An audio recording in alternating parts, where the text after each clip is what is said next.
LJL2023 スプリットプレーオフのファイナルをお送りしております。さあ、ここでデトネーションフォーカスミに対して戦国ゲーミングが1勝返して2-1と並びました。これで愛知さん、2016年から続いていた、3-0で春が終わってしまうというジンクスを、戦国が崩し、そしてまたちょっとAll right, as we're tuning back in, gearing up for Game 4. Insanity is the only word that comes to mind after the frenzy that was that last game. A game that started out so stiffly in the favor of Sengoku ended up becoming a mad dash for the finish, as there ultimately was...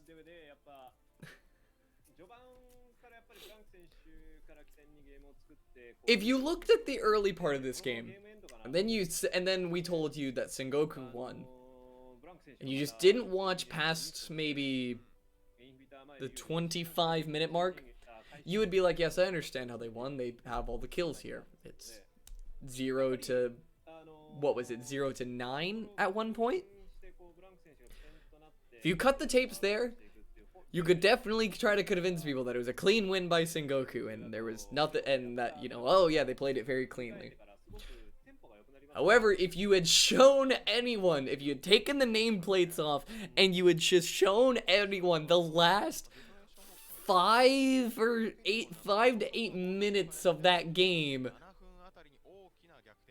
you might swear that it was a solo queue game. It's just the amount of chaos and just not even throws necessarily, just one by one each team had to be like, okay, now it's this turn, this person who's going to step up, and then it's this member who's going to have a standout performance. Just so many times where they tried so desperately to look for something, and it just never seemed to come together for them.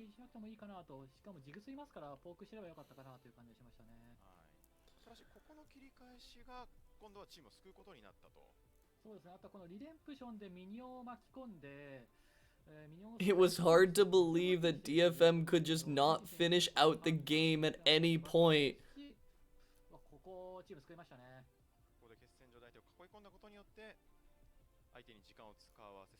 Oh, what a game. But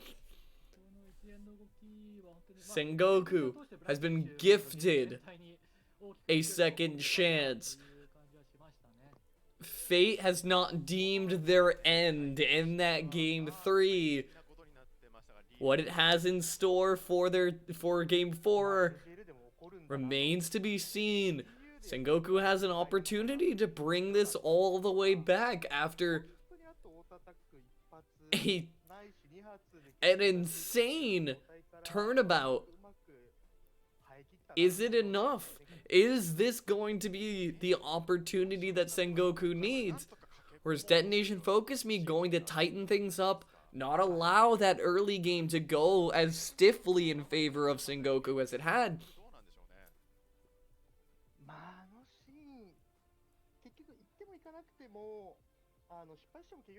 All that remains to be seen will come in this next game. Now, of course, it did come down to a side swap, and we did see kind of like bans shifted around depending on the sides and everything. So Sengoku opted to banning away the Trundle, which I don't agree that it even needed to be banned in the first place, but if that is the only thing that is keeping you from first picking it off of every opportunity, so be it. If you have to throw a ban slot at it to keep from hanging yourself with it, by all means.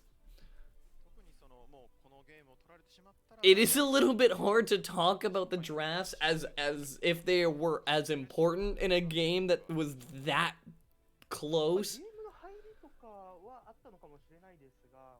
But that isn't to say that drafts are not important. It was really just a game that came down to one auto attack from even a super minion. It was possibly the closest game of the spring split so far. One of the closest games I have seen in general. 選手たちの集中力も気になってくるということですね。さあ続いてはゲーム4に入ってまいります。さあ2-1という状況になりました。戦後がこの1勝をもとに、リバースイープ決めることができるのか、それともデルショーが次のゲームで決めることができるのかといったところのファイナルのゲーム4、戦後ゲームバースデトネーションフォーカスミの試合、まもなくです。皆様こんにちは。LJL2020 スプリングスプリットファイナルゲーム4の試合の模様をお送りしております。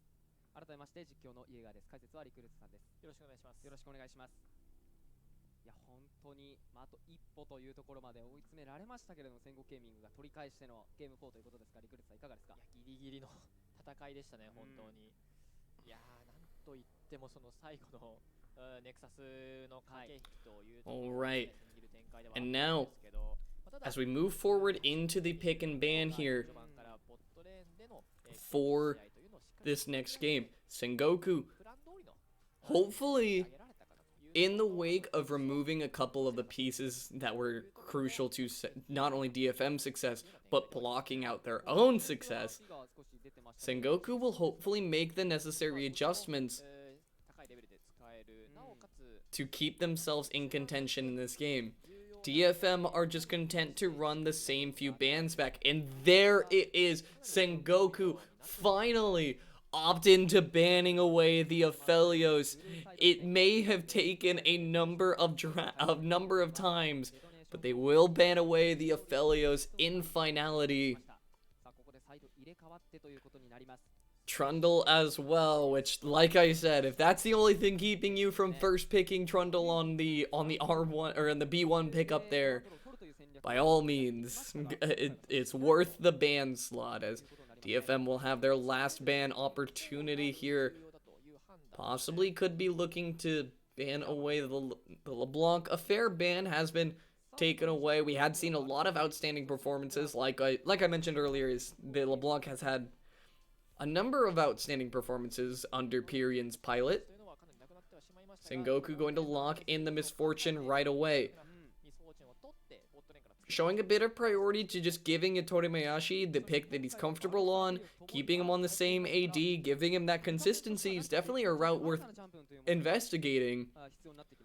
The question will be, what does it cost them on the side of DFM's draft? Hovering the Senna.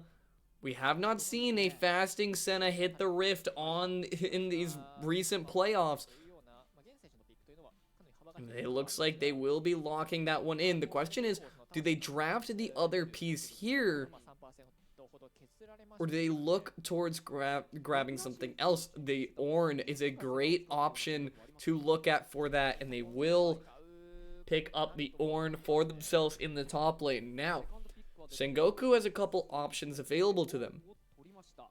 Renekton still on the table. They can also go down and grab the Thresh, as I was going to say it, keeping NT and Torimayashi on consistent champions in that bot lane. It's not a bad look. Trying to just find a comfort groove and stick into it. Speaking of comfort grooves, it looks like they might also be grabbing the Aatrox up once more. And DFM with their next pickup here can draft the TK if they want to have that option available to them. But could also look into some of the alternative defensive tanks. We have seen Fasting Senna run along Volibear, Set, Gallios, even a Shen earlier on in the LPL, as Pantheon going to be locked in right away. Now this is, I'm going to make the read now that this is a jungle Pantheon. We did see them bring out the jungle Pantheon in their series versus V3. Somewhat acts like a Jarvan, although I have to admit, I don't see it being better than the Jarvan. I definitely didn't see that in the V3 series. So a little bit interesting there if this does end up being the jungle pickup, but it will remain to be seen. Could be an option into the Aatrox if this Ornn ends up getting flexed into the mid lane.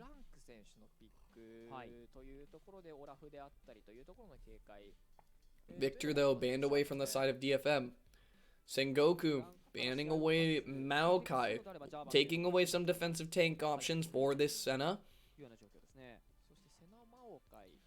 Maokai, a fair opportunity. Possibly we'll see a TK ban if they want to double down on the support ban options. Meanwhile, DFM can pinch out the mid lane here. Use Seros's deep champion pool to their advantage.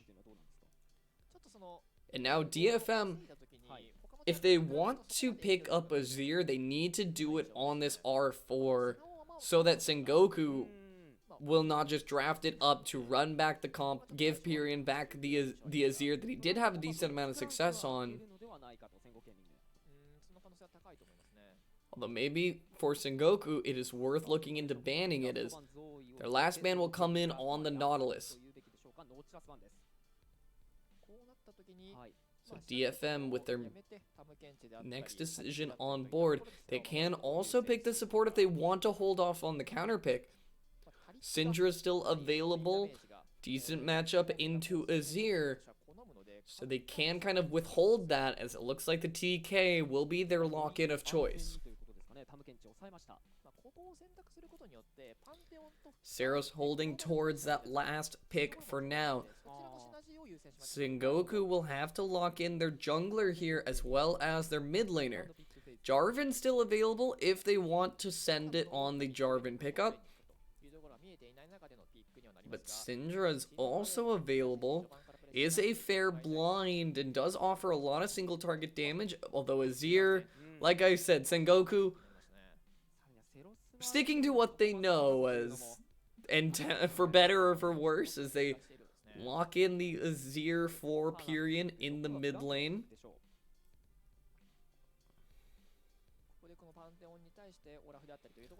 And now NT, the last pickup here, is looking for a jungle option, and it will be the Jarvan that ends up hitting the Rift.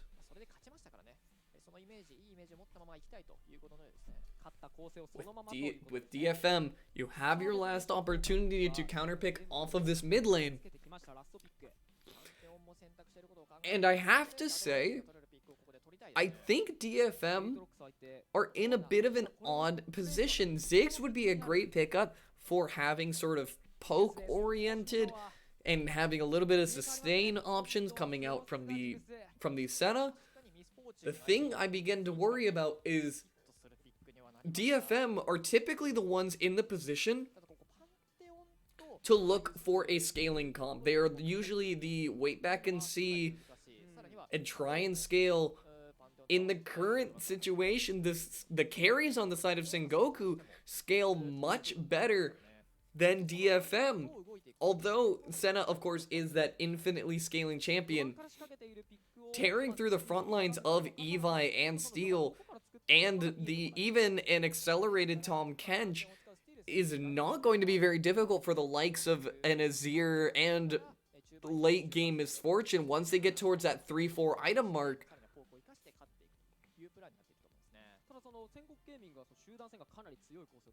But perhaps DFM can make this make the Pantheon work to get a lot of early pressure out. We had seen that they utilize the ultimate quite effectively to just keep moving the Pantheon around the map, keep his positioning ambiguous, and extend his gank range by a considerable amount.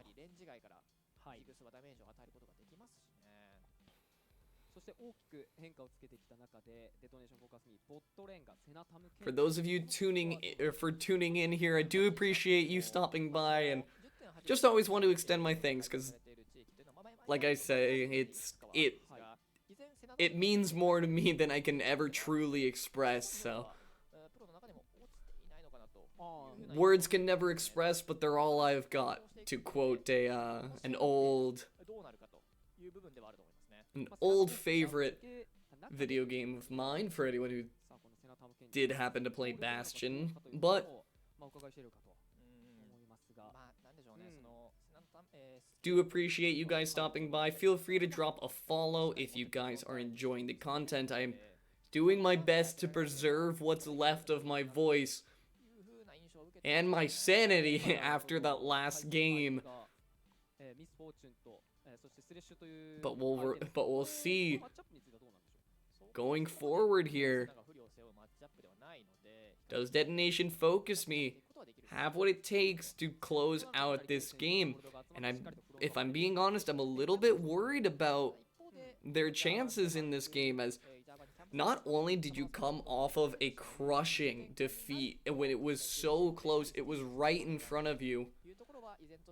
Not only are you coming off the back of that, but now you're kind of switching gears. You're forced off of the Aphelios. You don't have the sort of defensive, let them come into you comp that you've been playing all of the games prior. Not only do they mentally have to bounce back, but they have to completely shift gears.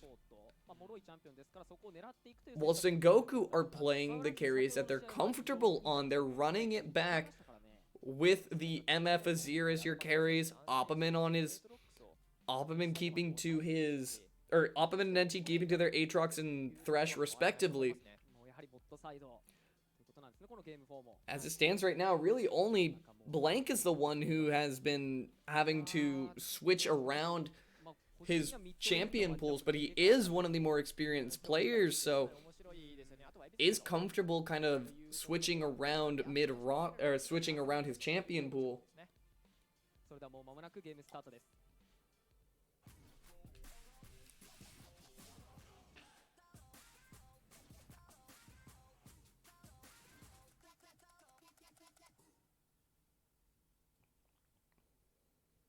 LJL 2020スプリングスプリットファイナルゲーム4戦国ゲーミング vs デトネーションフォーカスミースタートです。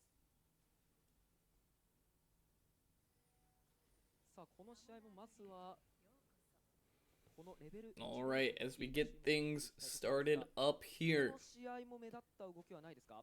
can confirm it is going to be the fasting Senna in the bot lane as expected. And the thing that sort of stands out for me as something that Sengoku needs to be wary of, and I would expect Detonation Focus Me to look at going forward here, is once Pantheon does hit that level 6, ganking that bot lane becomes very easy for DFM. And loop ganking that bot lane as well becomes very easy. You do not need to rotate Saros that far down to just throw an ultimate down at it to try and get a kill, but you have the Glacial Slow and the Tongue Lash from Tom Kench to just keep targets slowed up. Steel can easily ult on top of them, and DFM don't need to kill anybody. They can just lock them up long enough that the ultimate can come in, guarantee the stun, and most likely guarantee a kill in that scenario. So DFM, or Sengoku, will need to be wary of that going forward here.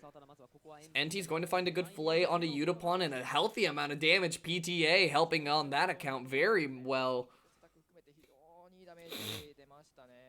Of course, Udapon on the Senna does have a decent amount of healing to help keep him in lane as much as possible, as well as biscuits and health pots to keep him topped off in that lane, as Blank is going buff to buff. Well, it's going fast to 3, going blue Gromp into red.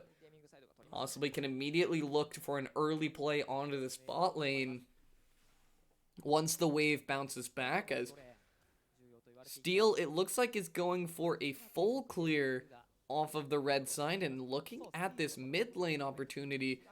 Don't know if they saw Blank, but he's rotating back here to help his jungler now, or excuse me, help his mid laner. will deter away the gank for now. Blank doesn't know he was seen off of that ward, but once it dies, does kind of get a better idea that Steel might know what he's up to as Blank walks up here to look for a bit of information on Steel. Will know when he's picking up those camps. Blank thinking about going for a play opportunity, but taking away the Scuttle Crab off of this side of the map, incentivizing Steel to play away from the bot lane that is staying so pushed up is definitely a better option for Blank. And as it stands right now, Evi getting the better end of a couple of these trades with Oppaman, but it's understandable into Ornn. It feels rather difficult to win a trade into Ornn, especially the Billow's Breath doing just so much damage. Blank will get the double crab off in time, securing that one before Steel makes it. Hiding out towards the top end of this one here. Steel shouldn't have an idea that he's down there, but meanwhile in the bot lane, a little bit of scrapping, never hurt realistically anyone, as the TK Senna lane is a lane chock full of health regen and healing, so DetonatioN will definitely have to do a bit more than that to start looking for any early kills, as Blank already pathing back down towards that bottom side. Definitely where he wants to be on the map. The last thing he needs is for his carry to start falling behind in this game.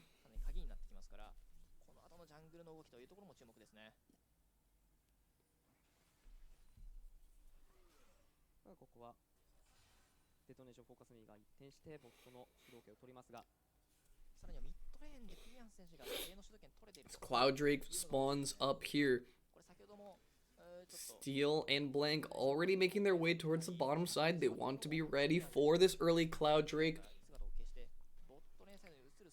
As it stands right now, DFM are the ones with the more priority onto this side of the map, as well as the vision control off of the two common gank paths. So Blank doesn't really have a great way to try and gank this lane. Looks like he is going to try and cut right in through the wave. DetonatioN doing his best to push in, while Blank will just be able to clear out the vision off of that. NT tries to throw a death sentence out. Gang just preemptively eating before anything can go terribly wrong about that. Steel with a little bit of an interesting cue, as he did not need to necessarily show that he was waiting over the wall there.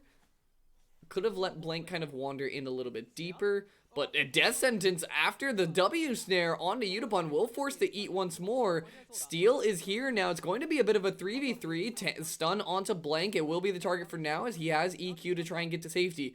Saros is rotating down here. He has ultimate. If DFM want to make the call to continue, they definitely can, but it looks like for now, they are biding their time. Steel thinking about a flash opportunity,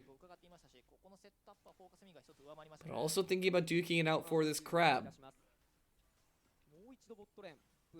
Evi has teleport advantage, so if DFM want to start a fight, they will have that open to them. But as it seems right now, Blank will just be able to round up the Scuttle Crab and call it a day on that front, as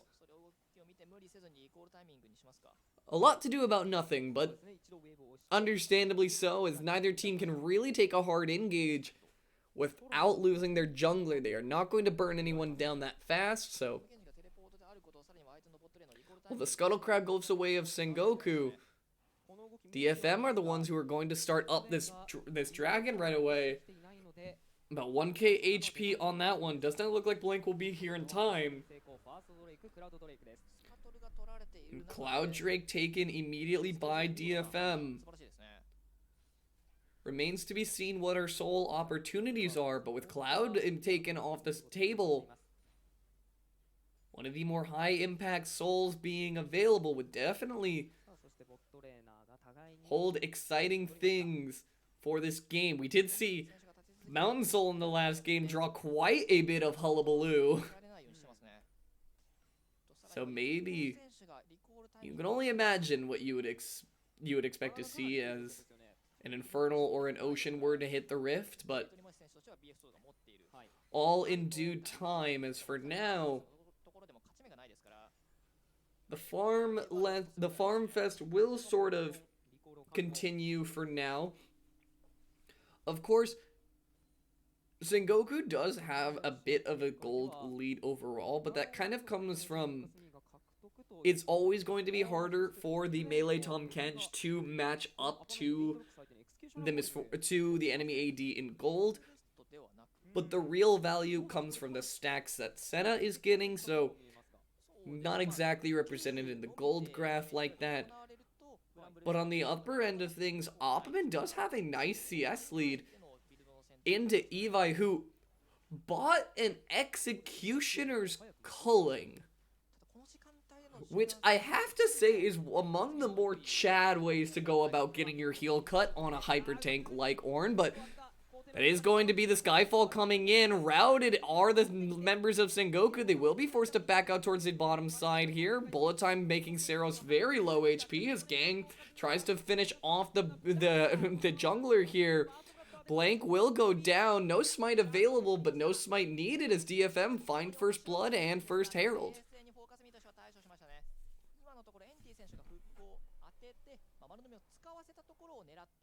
A bit chaotic there as Sengoku really kind of needed to be a bit more careful with between the Ornn ultimate and the Grand Skyfall. A lot of easy repositioning that can control space very easily. So Sengoku looks to get something started up here by forcing DFM up towards the top side. But they kind of end up splitting the fight awkwardly, where the carries are up towards the upper right-hand side, and up to the left side of the river are the rest of the tanks. There's an opportunity there if Blank does go all in onto Seros and Udapon, who were isolated towards the top side. And the rest of the team has an opportunity to follow, but the slight disjoint ends up handing DFM first blood and the Rift Herald there. Blank tried to be a little bit closer to the Rift Herald to look for a steal, but was not able to get enough damage onto it so that his smite would take it. Most likely, I believe, does not have a 720 smite, which he probably would have needed around there.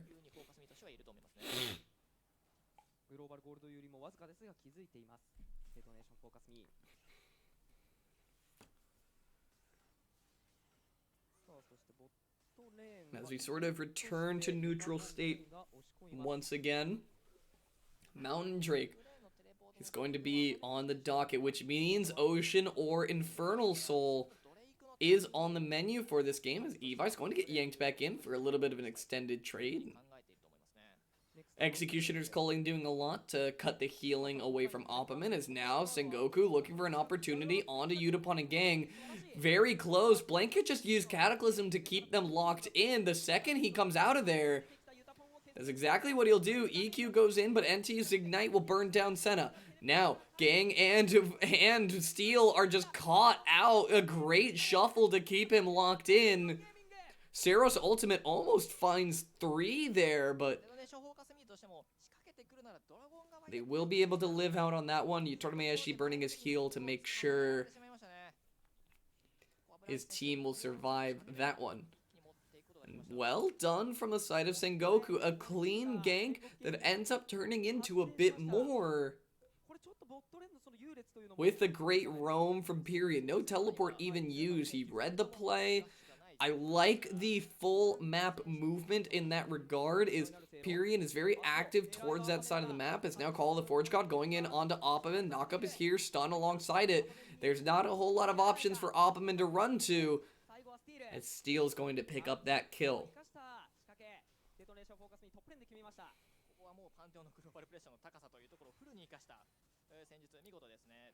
As it looks like Blank will be grabbing up the Mountain Drake, so 1-1 apiece on the Drake count. We'll see what rift we end up getting onto. さあこれは戦国ゲーミングがマウンテンドレイクは取れそうです。ただ He hadn't, excuse me, he had not taken the actual Drake yet. I was wondering why it wasn't updating, but excuse me, it is starting to drift into 5 a.m. territory as Ocean Soul is going to be on the docket here, but Sengoku looking for a dive opportunity. Yutapon and Gang making the call to go all in onto Yutori Meyashi might be a little bit overextended here. As Yutori Meyashi is just going to solo out Senna. Meanwhile, a tanky catfish under turret is not long for this world, as Blank is actually going to barely save himself with the Zanyas. Pulling on my heartstrings slightly, but DFM will be able to grab the first turret in the top side there, putting down the Rift Herald for that one. Now, in the mid lane, Saros and Steel looking to do as much damage as they can, trying to get it towards that execute range.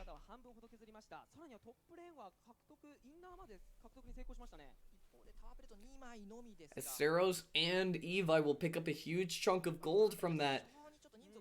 The sort of downside is that Evi's not exactly the person you want to be investing the most amount of gold into. Getting most of that onto Saros is really the important one, as Senna not exactly the best user of all of that gold either.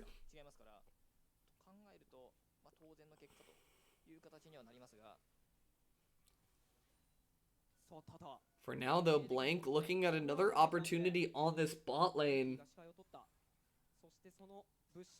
Once again, wandering around here.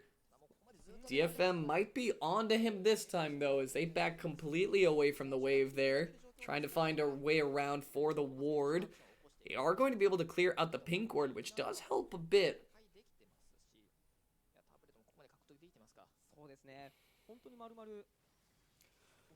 Pyrian going for a Shurima shuffle. EQ is good. Saros has really nowhere to run, as Pyrian is consistent with these Shurima shuffles. And honestly, credit to Pyrian, he has gotten quite a number of just easy setups for ganks or just outright solo kills onto Saros, which is fairly difficult to pull off.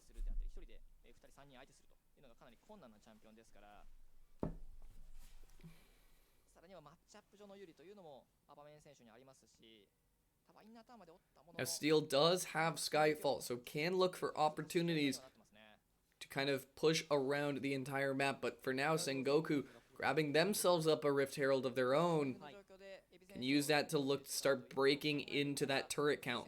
Yutapon and Gang should be able to grab this turret in time before Yutori Meyashi is able to get there. Trading a bot for top turret is an even trade, but as it stands right now, DFM are the ones with the turret lead, so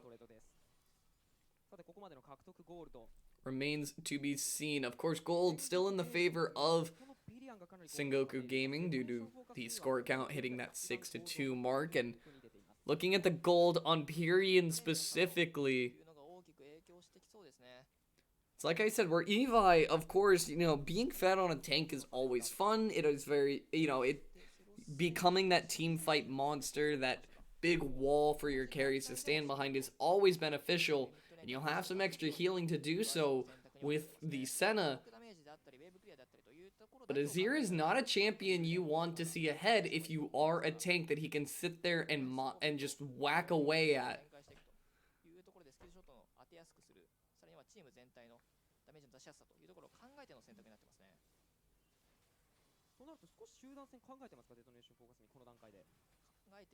Sengoku wandering up here, find Evi out, will E into the wall, as should just be able to walk away from this one. Blank still has ultimate available if he needs it, but ultimately just getting to Evi to safety is top of that priority list, as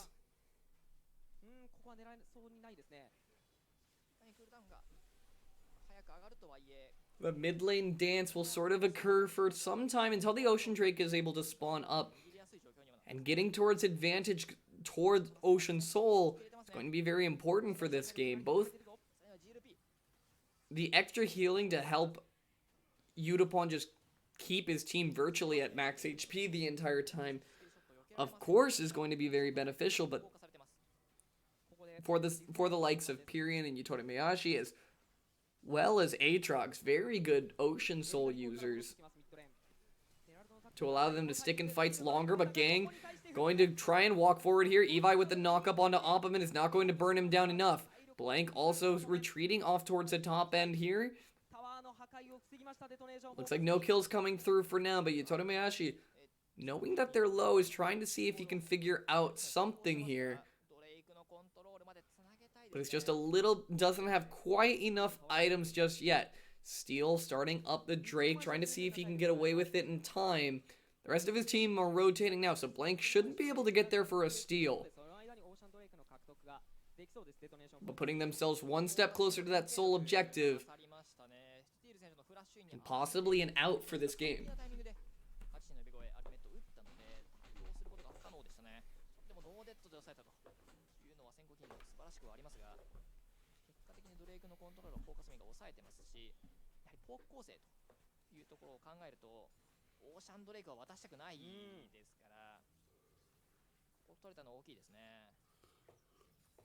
And as we sort of enter into these kind of neutral lull states, the one thing that sort of stands out to me is that Senna benefits from these a bit less than Pyrian and Yutori Miyashi do. Getting towards those items are huge spikes in them, and it's a little bit more difficult for Yutori Miyashi to hit the spikes from purely minion drops now that you're not having poke to add to that. You're not having the poke to add to your soul count. That being said, her utility overall will kind of help out her jungler in side lanes whenever they need it. But as it seems right now, mid lane is a point of attention for Sengoku, as they're going to walk up, try and knock that one down. Not much to be defended there from DFM as they back away.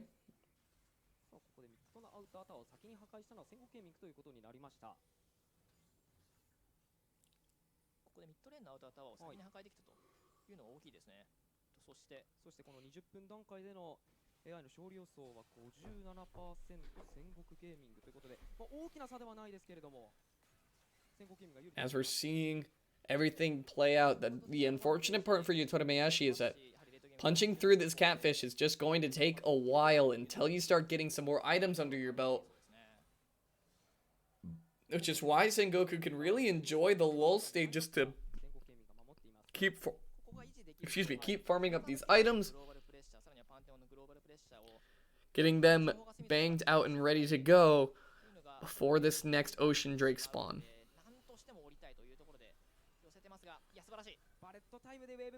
Bullet time going to be used there, so Yutori Miyashi can take a good back here.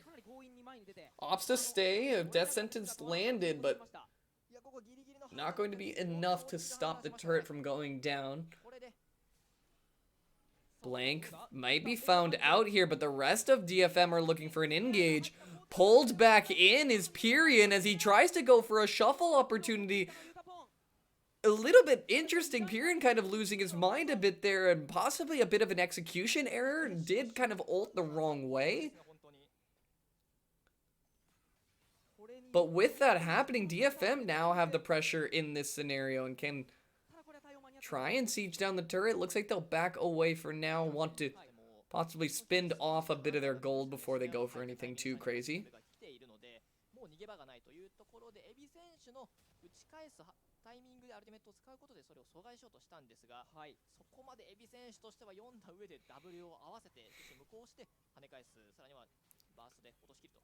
Opperman and Evi just enjoying duking it out in the top in the bot lane now. Opperman not exactly going to solo kill an Orin anytime soon, so still cannot get over that he built an Executioner's, which I suppose does work. You are getting autos off a lot for the brittle effect.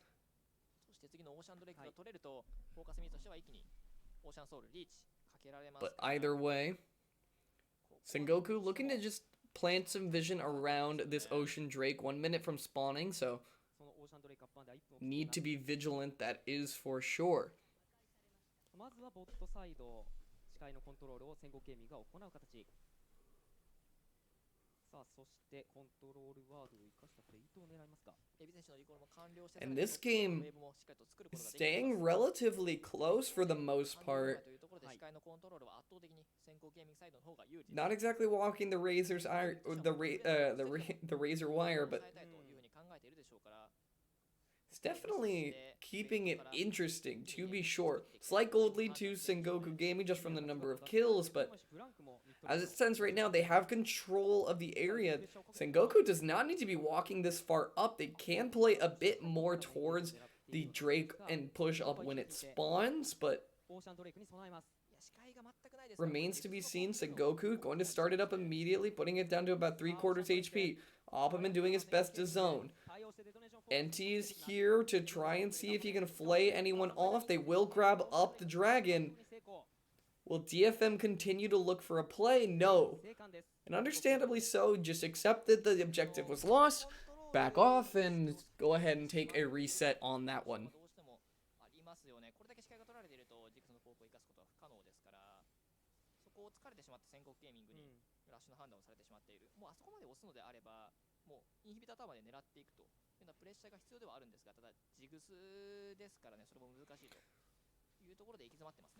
And Drake count staying even will just extend that kind of farming periods, extend these farming periods of the game. And honestly, Sengoku feels the one that are a bit happy to hear that news. No forcing of a dragon anytime soon, as going to go all in onto NT here. Flashes away, but a second knock-up is incoming as Blank might be found out here. EQs to get over the wall, so will find his way to safety there. And DFM wandering immediately over to this Baron. They will start it up. Redemption from NT will spot them on it as the rest of Sengoku Gaming are trying to approach in here. Pink Ward in the pit just to keep tabs, but the Skyfall ultimate to rout Sengoku. It's looking good so far. They find one there onto Yotone Mayashi. The root is good onto Blank. Do they have enough slows? Saros actually utilizing the W to bounce them away. Didn't exactly play very well with the rest of the team, but they can look back at the Baron now.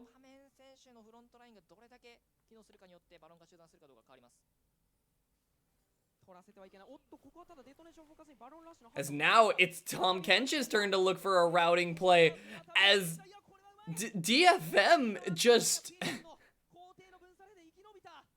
DFM literally just ran the exact same play back through on Sengoku, and it almost worked twice in a row. Bait the Baron, pretend that you're starting it up, teleport a member behind, and see if you can outmaneuver DFM. Or excuse me, if you can outmaneuver Sengoku. They got it once to work. But Sengoku Gaming not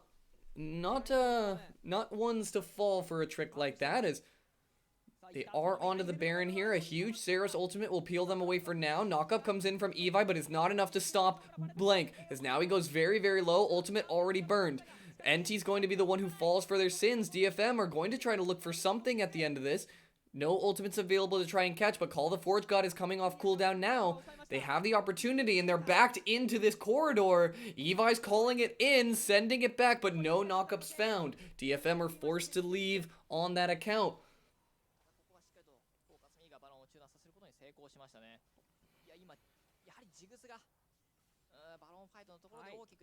Finding a stray kill, not a bad look for DFM. Of course, does cost Evi his ultimate, so he won't have that for any immediate Baron plays, but should be up in time for this Ocean Drake, which will be a bit more hotly contested, as does not take the usual amount of 1200-ish HP that Baron starts with there.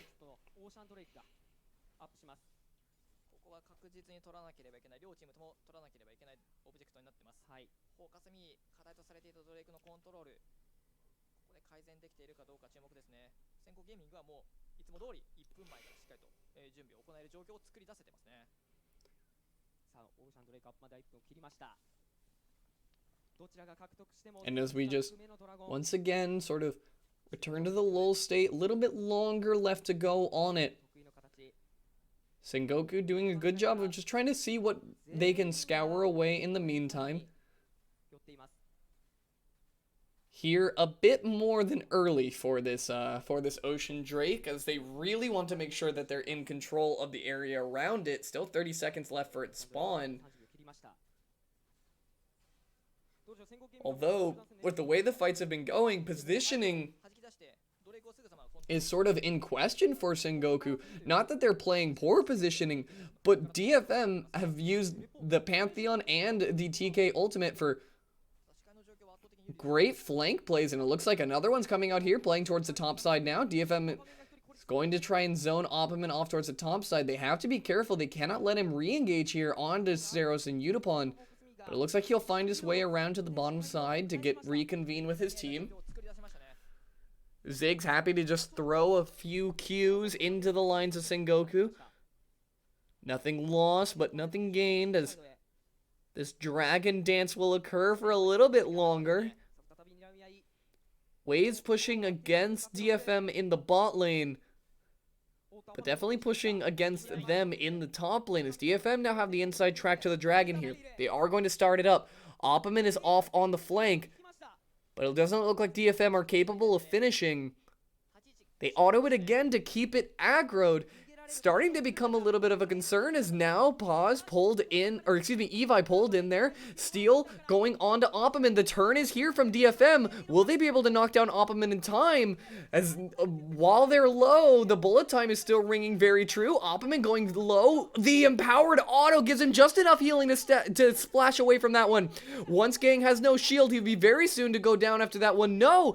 Gang with getting healed by DetonatioN will live out on that one. Blinking HP bars, just having that little bit of extra healing, end up actually meaning that Sengoku lose 2 there, going to lose a 3rd, as Opperman, no flash to speak of, is going to go down as well. Chaos a bit there, but DFM are going to end up cleaning that one up. So many times there were members, or there were just people that were at such low HP bars. We'll watch this one more time. So it starts off with the hook from Enti, and DFM looking to reconvene and turn onto Opperman, but it just takes too long to get damage onto him. Udapon is not a high damage carry, and at that point, DetonatioN is just doing what he can to try and win and try and beat them down, but he spends so much time not doing damage and trying to stay close enough to do damage. In that time, Senna is really able to pop off and get a lot of healing out, which you saw there ends up turning the fight for them.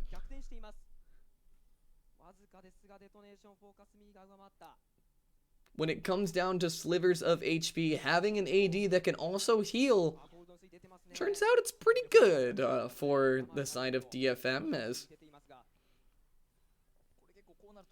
Udapon grabs up a couple extra souls before they push onto this mid lane turret. They can they most likely will be clearing away the vision towards this Baron side first.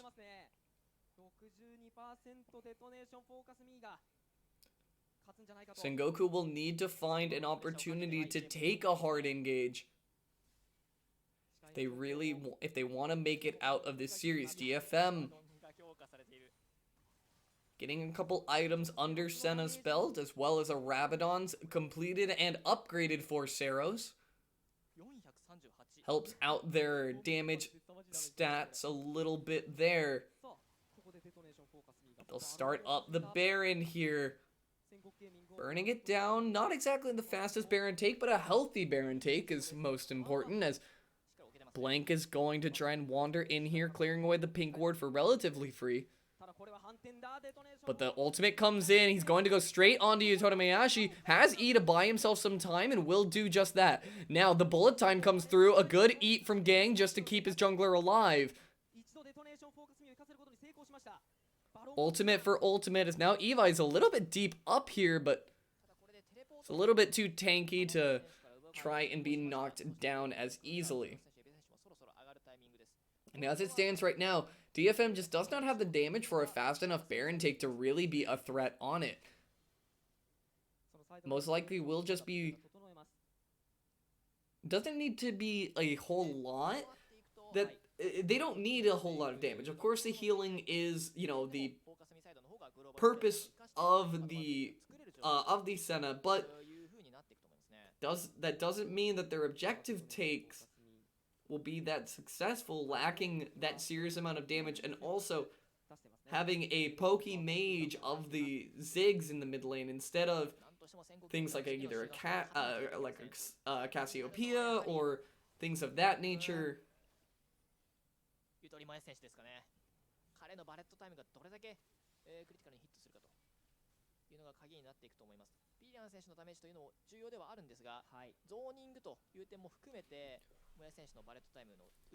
Alright, and as we're just entertaining the lull state for a little bit longer, this Ocean Drake spawning up here is going to be hot on the minds of DFM. Having just even more healing in your comp is not exactly going amiss here.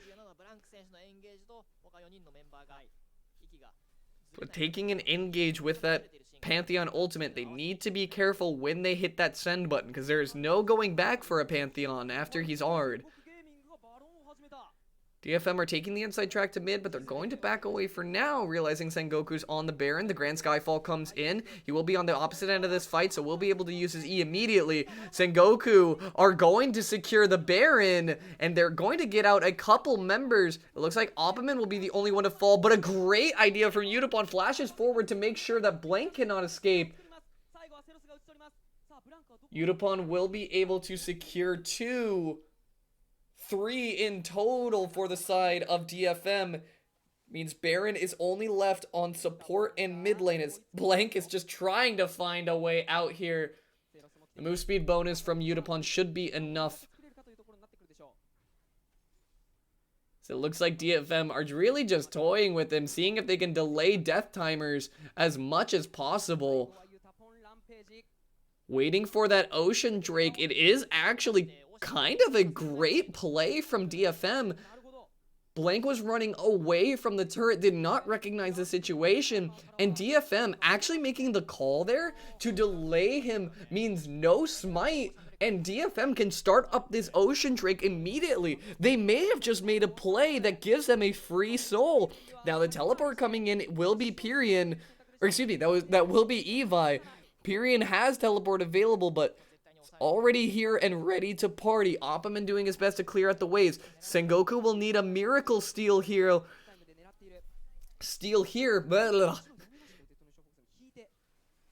Starting to get a little bit late, but for now, DFM are looking for an opportunity. Smite from Steel is good, so that is Ocean Soul. Gang over the wall here is looking for something onto MF. Eats up, spits out, and drop down. Yatomayashi is going to fall. Ocean Soul is here. Baron is in the hands of DFM.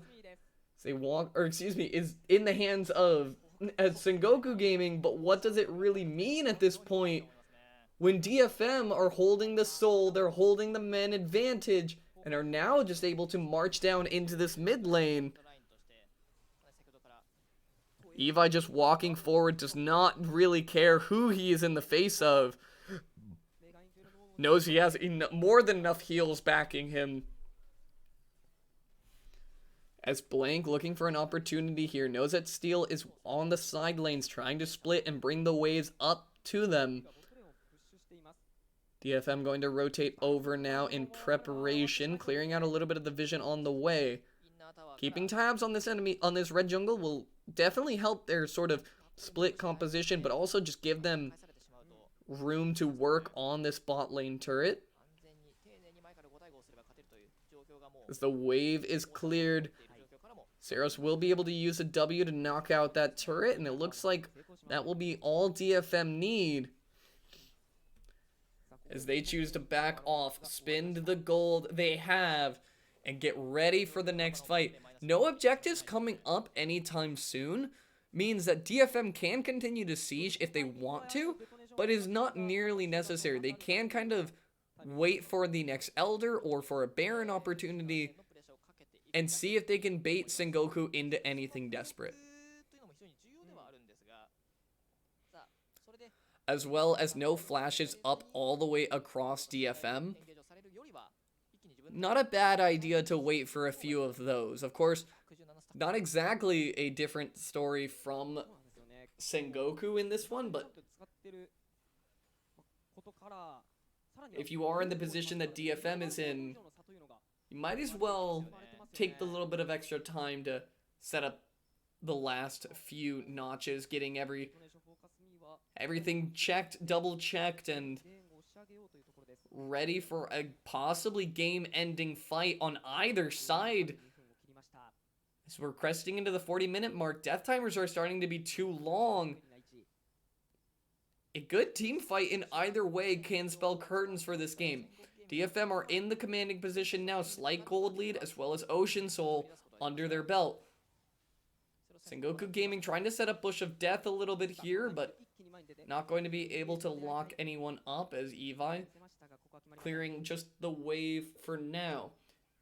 Saros is the one pushing onto the bot lane here, and there is not anyone on the side of Sengoku Gaming who can answer him in time before he takes a turret. He might be able to get an inhibitor as well, but the Call of the Forge God is going to whiff. Evi not getting the knockback will mean that Pyrian can escape with his life. Inhibitor goes down as Saros maybe trading himself for it, uses the W, but Blanket here with the EQ to make sure he can't get away from anything that easily. DFM will trade Saros' life for a top lane inhibitor. Not exactly the best trade in the world, given Saros is already up to a 1-minute death timer. But Baron on the side of Sengoku might be a viable option, as there is a little bit of disjoint between when Saros is able to get to the Baron pit. Sengoku can start it up right away. They won't be able to burn it out in time if Saros is just immediately teleporting to them. But definitely will give them a window of opportunity to control the vision around that. As it looks like DFM are looking for an opportunity here. Teleport's coming in. That is going to be Saros coming in, but Blank goes forward onto Evi. Flays him back as Enti's chasing. Udapon is kind of cut off to the side lane here. Saros now, finally off of respawn, is ready to rumble. 5 men can now approach this Baron as Sengoku already are starting it up. They burn it down rather quickly, so DFM need to be moving. Call of the Forge God comes in. This could be it. But the bullet time actually still being held by Yutori, but there's no opportunity to use it. The combo coming through from Evi knocks up so many members of Sengoku, and they drop Enti for it. Yutori coming up from GA has nowhere to run, as Ocean Soul just means too much for keeping DFM at high enough HP. This should be game for DFM. An open inhibitor in the top side means that DFM are going to be able to close out this series. I don't want to call it too early. We've seen where that led us last time, but this is a hard-fought defense for Sengoku Gaming as Pyrian is just eating damage. Knocked up, dropped down. Gang is just too tanky. This is Detonation Focus Me, your season spring playoff champions.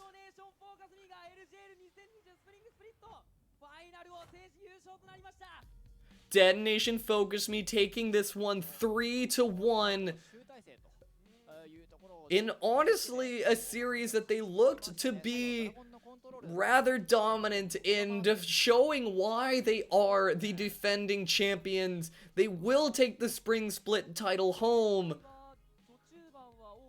I have been your host, Dr. No. I do apologize. It's been a very long series, but I hope you all have enjoyed it. I hope you all have enjoyed your time here. I do appreciate you all stopping in. It has meant the world to me to get to cast for you. As always, of course, my Twitter DMs are open if you would like to just say hi, or if you have any criticism or constructive feedback. I'm always willing to hear from you guys. I always just love talking to you guys. So if you'd like, you can follow me on Twitter and get updates on when I will be going live next, what my plans are for the off season. Thank you for everyone who has dropped a follow and tuned in today. It has been a pleasure. You can follow me on Twitch if you would like, just to get updates about what I'm going to be streaming next. Expect some possible VOD reviews and things of that nature, as well as I will likely be doing player breakdowns, still deciding on what the off season is going to hold, but definitely content that you guys can keep an eye out for. In the meantime, though, thank you all for tuning in as we wrap up the spring split here. Detonation, FocusMe are your victors.